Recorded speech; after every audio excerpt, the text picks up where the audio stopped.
So here's the thing, right? Everybody doesn't want a super difficult system to maintain. Some of us are lazy. So in this video, I'm going to give you my 6 top life hacks for a lazy reef keeper. And the first one on the list is using an ATO, but not just having an auto top off, upsizing your ATO reservoir so that it can last at least 2 weeks, maybe a little bit more. On my 300-gallon system, I have a 20-gallon ATO container, and I have verified through testing that this thing is going to last my tank up to 14 days, depending on how warm it is in my house. This is going to let me know that I can go on vacation for 4, 5, or 6 days, never even have to worry about if the tank is going to be properly topped off or evaporation is going to be handled during that time. I mean, this is literally 2 weeks of you not having to haul buckets around. I mean, come on. And doing this before you absolutely need it to be a thing with your tank is going to allow you to build trust in that system so that you can take care of other things that you need to take care of without worrying about the top off.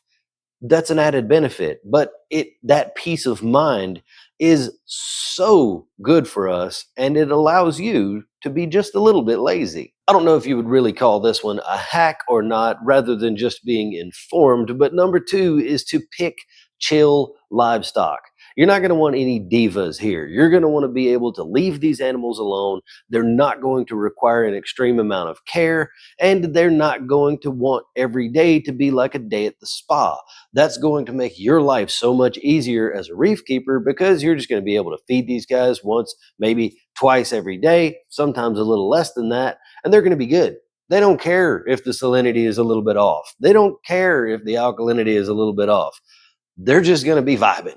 Some of the fish that I would not recommend for this are like the copper band butterfly and the anthias, the dragonettes, even some tangs like the Achilles and the powder blue tangs require a little extra care, and definitely no black tip reef sharks, all right? All of these fish basically require pretty much constant attention, with the exception of a couple, but they're going to demand more from you as a reef keeper. So what I would recommend instead, if you are trying to set your system up where you don't have to put hands on the system all the time, is to just go with anything that's basically listed as a beginner fish on all of the places where we can get our fish from.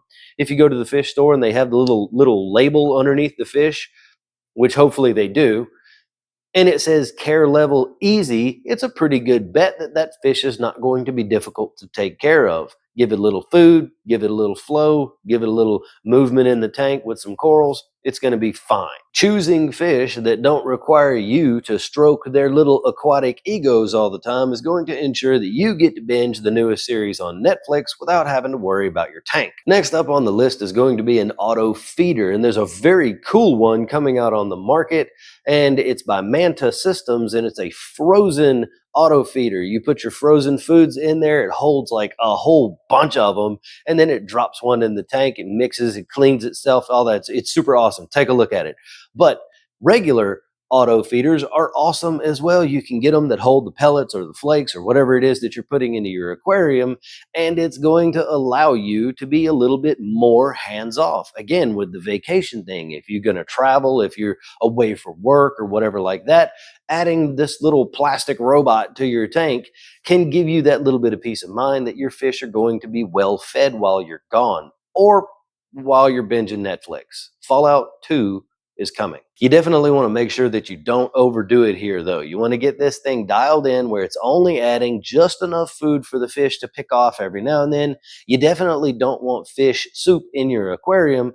Too much of a good thing is definitely a bad thing, and the Fast and the Furious franchise is proof of that. Oh, and by the way, my name is Logan. I run Reef Rookies, the most respectful reef keeping community on the internet. So if you're tired of being treated like trash because you're a beginner and you have easy questions that we've heard 1,000 times, you're welcome to join my spaces, especially over on my Facebook group, because we don't tolerate that kind of crap.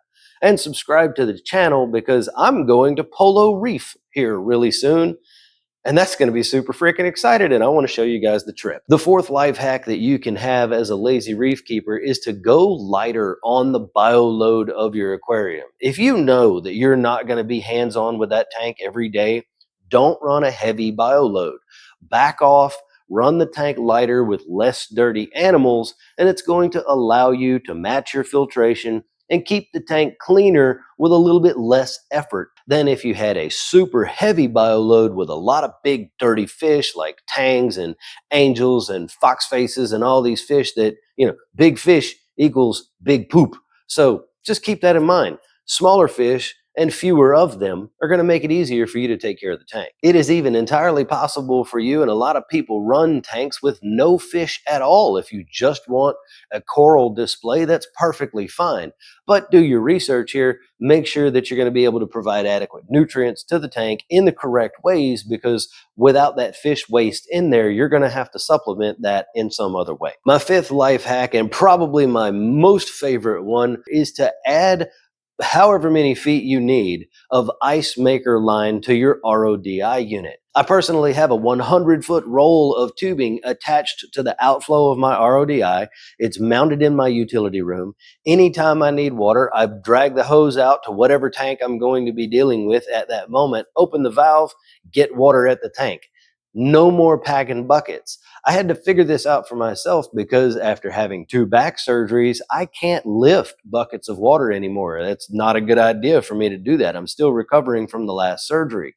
So being able to just grab this tube and run across the house and top off your tank or do whatever you need to do is a freaking game changer. I'm telling you, this one, if you take nothing else away from this video, this one is amazing.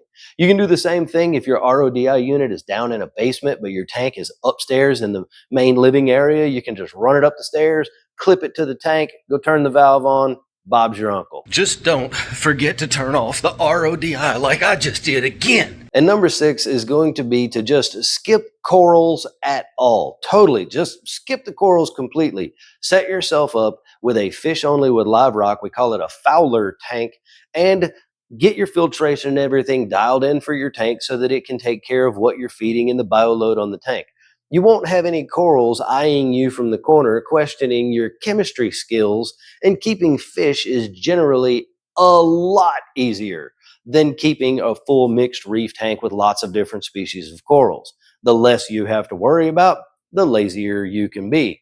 Kick on the game, put your feet up, have a beverage, and enjoy your tank rather than fussing over if the alkalinity moved a little bit today. But again, make sure that you're doing your research here, because all fish are not compatible with each other. You need to make sure that this one's not going to become food for that one, and you might need to run a little bit more robust filtration system. But on the whole, a fish-only tank is like easy mode for saltwater aquariums.